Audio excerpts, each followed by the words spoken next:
Hello friends, YouTube channel पे आपका स्वागत है। और जैसा कि हमारी क्लास एनटीपीसी के प्रीवियस ईयर पेपर चल रहे हैं और एनटीपीसी के मेरे ख्याल से एग्ज़ाम भी काफ़ी नज़दीक आने वाला है, 2 जून से सुनने को आ रहा है। तो आप लोग इसे लगातार देखते रहिए, जो कि काफ़ी महत्वपूर्ण होने वाले हैं। ये प्रीवियस ईयर पेपर हैं जो कि 2021 में जो हुए थे। हम लोग ये 2021 में आज 48 अपना प्रैक्टिस सेट है और इसे कंप्लीट करने के बाद हम लोग 2016 में जो CVT 1 के एनटीपीसी के हुए थे उसके हम लोग कंप्लीट करेंगे। तो आप लोग इसे लगातार देखते रहिए और प्लीज़ हमारे चैनल को आप लोग लाइक और सब्सक्राइब करते रहिए। आइए हम लोग देखते हैं हमारा जो पहला क्वेश्चन है 48 प्रैक्टिस सेट का। ओजोन परत की क्षय का मुख्य कारण निम्नलिखित में से क्या है? ओजोन परत की क्षय का मुख्य कारण निम्नलिखित में से क्या है? आपका विमानन, ईंधन, ज्वालामुखी विस्फोट, रेडियोधर्मी किरणें और नंबर डी है क्लोरोफ्लोरोकार्बन। तो ऑप्शन नंबर जो डी होगा ना, इसका बिल्कुल सही आंसर होगा। CFC जो होता है ना, वो ओजोन परत की क्षय का मुख्य कारण होता है। नेक्स्ट क्वेश्चन पे हम लोग चलते हैं। मानव इनमें से किसे नहीं पचा सकता? मानव किसे नहीं पचा सकता? सेलुलोज को, स्टार्च को, अमीनो अम्ल को या ग्लाइकोजन को? जो आपका सेलुलोज होता है ना, वो मानव नहीं पचा सकता है, तो इसलिए ऑप्शन नंबर जो ए होगा इसका सही आंसर होगा। क्वेश्चन नंबर हम लोग 3 पे आते हैं। क्वेश्चन नंबर 3 क्या कहता है? निम्नलिखित में से कौन सा सुनामी का कारण नहीं है? कौन सा सुनामी का कारण नहीं है? मृदा अपरदन, भूकंप, समुद्र और अंदर भूस्खलन और ज्वालामुखी विस्फोट। तो इसका जो बिल्कुल सही आंसर होगा, मृदा जो अपरदन है वो आपका सुनामी का कारण नहीं है। नेक्स्ट क्वेश्चन है, कीबोर्ड, मॉनिटर और कैबिनेट के घटक हैं। कीबोर्ड, मॉनिटर और कैबिनेट के घटक ये आपके किसके? कंप्यूटर हार्डवेयर के। जो ऑप्शन नंबर जो ए होगा इसका बिल्कुल सही आंसर होगा। कंप्यूटर हार्डवेयर कहलाए जाते हैं, ठीक है। जिसको मतलब हम छू सकते हैं, महसूस कर देते हैं, हार्डवेयर कहलाता है। आपका कीबोर्ड हो गया, माउस हो गया, monitor, CPU, printer, hard disk, ये सब होता है आपका। नेक्स्ट क्वेश्चन पर हम लोग चलते हैं। कंप्यूटर शब्दावली में EEPROM का पूर्ण रूप क्या होता है? EEPROM का पूर्ण रूप जो होता है वो क्या होता है? तो आपका जो होगा, erasable programmable read only memory. Option number जो ए होगा इसका बिल्कुल सही आंसर होगा। पाचन के बाद प्रोटीन परिवर्तित हो जाता है। पाचन के बाद प्रोटीन जो है वो परिवर्तित हो जाता है आपका अमीनो अम्ल में। ऑप्शन नंबर जो बी होगा इसका बिल्कुल सही आंसर होगा। और ये जो आपका कार्बोहाइड्रेट का पाचन आपके मुख गुहा से स्टार्ट हो जाता है और अमाशय में कार्बोहाइड्रेट का पाचन नहीं होता। ये बात ध्यान रखना है, अमाशय में कार्बोहाइड्रेट का पाचन नहीं होता है। और वसा का पाचन आपका अमाशय से आरंभ होता है। वसा का जो पाचन है वो अमाशय से प्रारंभ होता है। नेक्स्ट क्वेश्चन हम लोग चलते हैं। क्योटो प्रोटोकॉल एक अंतर्राष्ट्रीय समझौता है जिसका उद्देश्य है को कम करना है। क्योटो प्रोटोकॉल, इसका जो उद्देश्य है वो है आपका ग्रीन हाउस गैस उत्सर्जन से संबंधित है। ऑप्शन नंबर जो डी होगा इसका बिल्कुल सही आंसर होगा। Raja Ramanna centre for advance technology की स्थापना। Raja Ramanna centre for advance technology की जो स्थापना हुई थी वो हुई है आपकी 1984 में। ऑप्शन नंबर जो बी होगा इसका बिल्कुल सही आंसर होगा। नेक्स्ट क्वेश्चन पर हम लोग चलते हैं। रेडियोधर्मी पदार्थ द्वारा उत्सर्जित होने वाले विकिरण की मात्रा को नामक पारंपरिक इकाई में मापा जाता है। रेडियोधर्मी पदार्थ के उत्सर्जन को किस में मापा जाता है? तो रेडियोधर्मी आपका क्यूरी में। ऑप्शन नंबर जो बी होगा इसका बिल्कुल सही आंसर होगा। ब्रह्मोस सुपरसैनिक मिसाइल के बीच में संयुक्त उद्गम है। ब्रह्मोस किसके बीच में है? तो यह है आपका भारत और रसिया के बीच में। ऑप्शन नंबर जो ए है इसका बिल्कुल सही आंसर होगा। नेक्स्ट क्वेश्चन पर हम लोग चलते हैं। क्वेश्चन नंबर 11,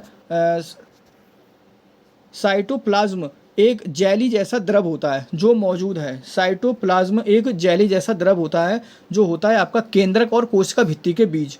केंद्रक और कोशिका भित्ति के बीच में, केंद्रक और कोशिका भित्ति के बीच में होता है। स्यूडोपोडिया पर मौजूद उंगली जैसी आकृति वाली रचनाएं। स्यूडोपोडिया पर मौजूद उंगली जैसी आकृति वाली जो रचनाएं होती हैं वो होती हैं आपकी ऑप्शन नंबर जो ए होती हैं अमीबा वाली रचना, अमीबा में रचनाएं होती हैं। नेक्स्ट क्वेश्चन हम लोग चलते हैं। निम्न में से कौन सा एक स्प्रेडशीट्स प्रोग्राम नहीं है? स्प्रेडशीट्स प्रोग्राम नहीं है तो अवंटू, एक्सेल, कैल्सी और वीसे कैल्सी। तो इसका जो सही आंसर होगा 13वें का अवंटू जो होगा वो एक स्प्रेडशीट सेल नहीं है। और अवंटू नहीं, नेक्स्ट क्वेश्चन पे है, गोल कृमि में इनमें से कौन सा तंत्र मौजूद नहीं होता है? गोल कृमि में इनमें से कौन सा तंत्र मौजूद नहीं होता है? प्रजनन तंत्र, उत्सर्जन तंत्र, पाचन तंत्र या श्वसन तंत्र? तो इसका जो श्वसन तंत्र होगा, ऑप्शन नंबर जो डी होगा, इसका बिल्कुल सही आंसर होगा। एक प्रोग्रामिंग उपग्रह है जिसमें भारतीय अंतरिक्ष अनुसंधान संगठन इसरो ने पहली बार 1979 में सतीश धवन अंतरिक्ष केंद्र से प्रक्षेपित किया था, तो वो उसका नाम क्या है? उसका नाम है आपका ऑप्शन नंबर जो डी होगा, रोहिणी, उसका सही आंसर होगा। क्वेश्चन नंबर हम लोग 16 पे आते हैं। निम्नलिखित में से कौन सा राष्ट्रीय नमूना सर्वेक्षण संगठन का प्रभाग नहीं है? फील्ड ऑपरेशन डिवीजन, राष्ट्रीय विकास एजेंडा, सर्वेक्षण डिजाइन और अनुसंधान प्रभाव, डेटा प्रोसेसिंग एंड डिवीजन? तो इसका जो सही आंसर होगा राष्ट्रीय विकास एजेंडा, ऑप्शन नंबर जो बी है, इसका बिल्कुल सही आंसर होगा। नेक्स्ट क्वेश्चन पे चलते हैं। स्वतंत्रता की पहली चिंगारी किसने प्रज्वलित की जिसके कारण 1857 का विद्रोह की शुरुआत हुई? स्वतंत्रता की, तो वे थी आपके मंगल पांडे, ऑप्शन नंबर जो ए होगा, इसका बिल्कुल करेक्ट आंसर होगा। 1857 की आपके जो 1857 के बैरकपुर छावनी में मंगल पांडे ने विद्रोह कर दिया था और ये धीरे धीरे पूरे भारत में फैल गया था। ठीक है, और नेक्स्ट क्वेश्चन हमारा क्या कहता है? क्वेश्चन नंबर हम लोग आते हैं 18 पे। बहमनी साम्राज्य की स्थापना किसने की थी? बहमनी साम्राज्य की स्थापना की थी, वे की थी आपकी अलाउद्दीन बहमन शाह उर्फ हसन गंगू ने। ऑप्शन नंबर जो आपका ए हो डी होगा, वो इसका बिल्कुल करेक्ट आंसर होगा। बहमनी राज्य की जो स्थापना हुई थी वो 1347 में अलाउद्दीन बहमन शाह के द्वारा किया गया था। क्वेश्चन नंबर हम लोग 19 पे आते हैं। निम्नलिखित में से किस मंदिर का निर्माण राजा राज चोल द्वारा कराया गया था? राजा राज चोल द्वारा कराया गया था, तो ये था आपका बृहदेश्वर मंदिर, ऑप्शन नंबर जो बी होगा, इसका बिल्कुल सही आंसर होगा।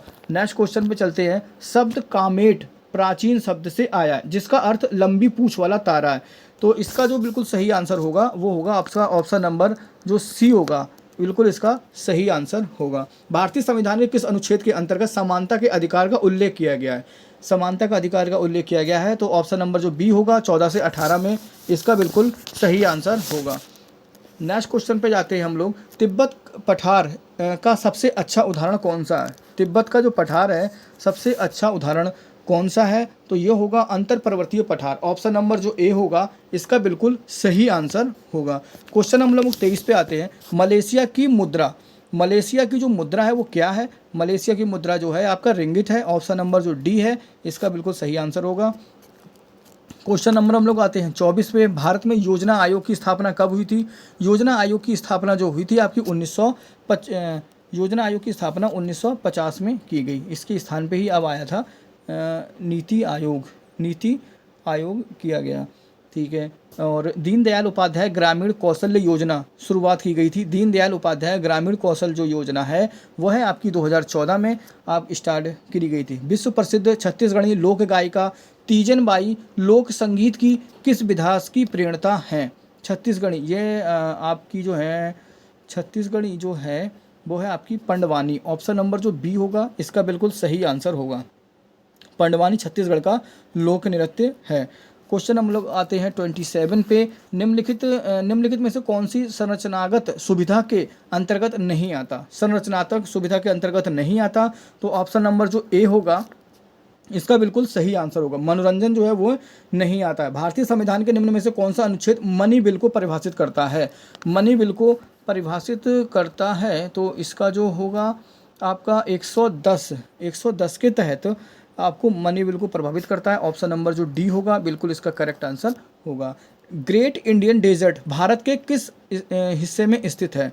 ग्रेट इंडियन डेजर्ट ये आपके पश्चिमी हिस्से में है, 29 का डी, ऑप्शन नंबर जो डी होगा बिल्कुल सही आंसर होगा। पश्चिमी हिस्से को हम लोग कहते हैं। भारतीय राष्ट्रीय ध्वज तिरंगा भिकाजी कामा द्वारा आपको कहाँ फहराया गया था? तो ये फहराया गया था आपका जर्मनी 1907 में, जर्मनी में 1907 में फहराया गया था। नेक्स्ट क्वेश्चन पे चलते हैं हम लोग। निम्नलिखित में से कौन सा टूर्नामेंट हॉकी से संबंधित है? हॉकी से आपका जो संबंधित है वो है आपका रंगास्वामी कप, ऑप्शन नंबर जो ए होगा, बिल्कुल इसका सही आंसर होगा। अब आते हैं नेक्स्ट पे। भारत का प्रथम ज्ञानपीठ पुरस्कार विजेता कौन है? प्रथम ज्ञानपीठ पुरस्कार विजेता कौन है? तो ये होंगे आपके जी शंकर कुरूप जो हैं इसका बिल्कुल सही आंसर होगा। जो 1965 में इन्हें सम्मान मलयालम कवि में जी शंकर कुरूप द्वारा दिया गया था। यूएन चार्टर विकास दिवस, यूएन की स्थापना दिवस कब मनाया जाता है? 24 अक्टूबर 1945। 24 अक्टूबर 1945 को ऑप्शन नंबर जो सी होगा इसका बिल्कुल सही आंसर होगा। नेक्स्ट क्वेश्चन पे चलते हैं। किस कैबिनेट मिशन ने भारतीय संविधान के निर्माण हेतु एक संविधान सभा का प्रस्ताव रखा था? तो संविधान सभा का जो प्रस्ताव रखा गया था, ये रखा गया था आपका कैबिनेट मिशन योजना 1946 के द्वारा। ऑप्शन नंबर जो ए होगा बिल्कुल सही आंसर होगा। बनारस हिंदू विश्वविद्यालय की स्थापना कब की गई? तो ये की गई थी 1916 में। ऑप्शन नंबर डी 1916 में। भारत का उच्चतम न्यायालय का प्रथम महिला न्यायाधीश कौन है? उच्चतम न्यायालय की प्रथम महिला न्यायाधीश जो है डॉक्टर एम फातिमा बीवी। ऑप्शन नंबर जो डी होगा इसका बिल्कुल सही आंसर होगा। निम्नलिखित में से कौन सी फिल्म सत्यजीत रे द्वारा निर्देशित है? सत्यजीत रे द्वारा निर्देशित है तो ये होगा पंथेर पंचाली। ऑप्शन नंबर जो डी है इसका बिल्कुल सही आंसर होगा। इंडियन सिविल सर्विस में पदभार ग्रहण करने वाला भारतीय कौन है? तो इसमें जो इसका जो सही आंसर होगा ये होगा आपका सत्येंद्र नाथ टैगोर। ऑप्शन नंबर जो डी है इसका बिल्कुल सही आंसर होगा। जो छुप जा रहा है डी वाला इसका बिल्कुल सही आंसर होगा। तो आज के खैर प्रैक्टिस सेट में ज़्यादा टफ क्वेश्चन नहीं थे, तो आप लोग इसे लगातार देखते रहिए। कंप्लीट प्रीवियस हम लोग पेपर कराएंगे जो भी मेरे ख्याल से 100-110 शिफ्टों में कंप्लीट हुए हैं। तो आप लोग इसे प्लीज़ लगातार देखते रहिए और हमारे चैनल को लाइक और सब्सक्राइब करते रहिए। धन्यवाद।